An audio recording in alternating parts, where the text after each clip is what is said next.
à EcoFoot? Nous regrettons Godé Massengo. Lui là, c'est mon ami.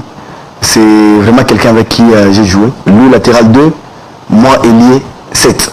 Donc, on joue presque dans le même couloir. Godé Massengo était l'un des rares ou l'un des rares à avoir poursuivi sa carrière comme ancien joueur de EcoFoot Katombi. Nous sommes de la génération Élisée Kapongola, ancien buteur de Don Bosco, Jules Kalombo Maweja Kanchawa qui est actuellement en Zambie, Patrick Igoiza qui joue avec l'équipe de Banaki Pushi, que beaucoup de gens suivent en Ligue 2. Il faut le préciser, Gaël Kabila qui joue le championnat zambien actuellement. Donc ça c'est mon équipe. Donc c'est même ça la génération. Et les autres ne jouent pas. Tony Kazimbe, qui a joué en Zambie pendant beaucoup de temps. Il est de retour au pays, il a perdu son père, à qui nous présentons les condoléances. Il est de la même équipe que nous. C'est un peu ça de noms qui suivent pour notre équipe de football. Et des joueurs quasi professionnels à journalistes sportifs, pourquoi et comment cette transition? J'arrive en premier graduat, je continue à jouer au football dans l'équipe des Corbeaux. Donc si Corbeau est en première division, nous sommes parmi les artisans. En deuxième graduat, je cherche un autre club qui s'appelle V-Club. Ici en province, il y a eu l'équipe de Banavea, V-Club, qui justement s'entraînait au niveau du terrain Salam avec le coach Hidalgo Kalala. En troisième graduat, je me rends compte que c'était compliqué. On a trouvé un professeur qui nous mettait pratiquement dos au mur parce qu'il fallait à tout prix s'entraîner le matin, au moment où vous avez un TP, et s'entraîner après-midi, au moment où vous avez un cours d'après-midi que j'ai séché à l'époque. Et parce qu'il faut impérativement être là, la présence physique, pour que vous puissiez avoir une bonne cotation. Alors ça m'a perturbé un tout petit peu, parce que Joseph Kawongo, il faut dire que je suis de ceux-là qui a pratiquement amené, ceux qui ont amené la faculté de lettres et sciences humaines en finale d'une compétition interfacultaire, et la seule fois d'ailleurs, que je précise depuis la création de cette faculté-là. Étant capitaine, ça m'a pris le temps de me séparer entre les deux. C'est comme ça que j'ai choisi les études. En poursuivant avec les études, j'étais obligé de chercher un domaine dans lequel je peux œuvrer facilement.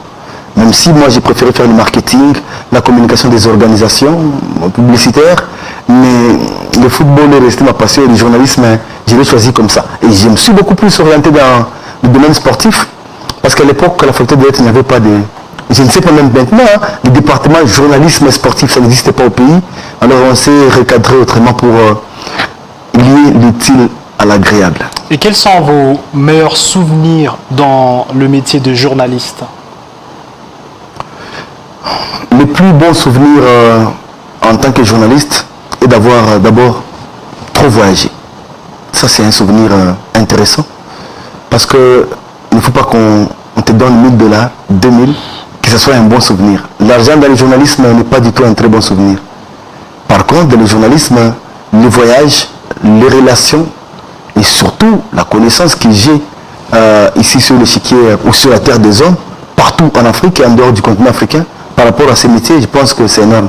J'ai bénéficié de très bonnes relations et j'ai bénéficié également de très grands voyages.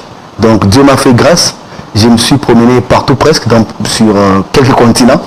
Donc c'est un énorme plaisir pour moi et c'est un grand avantage en tant que journaliste congolais. Et quelle est votre analyse sur le métier de journaliste sportif en RDC?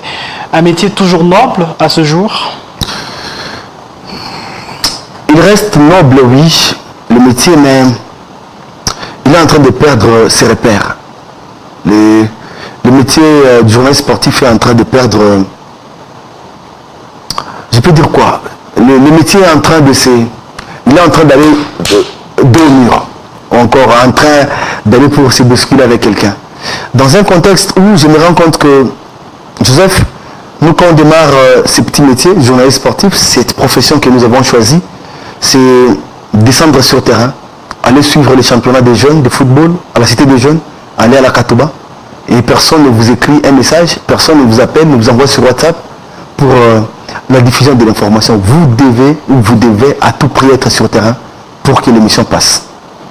Et on a fait ainsi pendant beaucoup de temps. Aujourd'hui, ce métier est en train de perdre son image parce que on a non seulement beaucoup de moutons noirs, permettez-moi de le dire ainsi, les moutons noirs sont des gens qui viennent dans ce métier pour s'enrichir.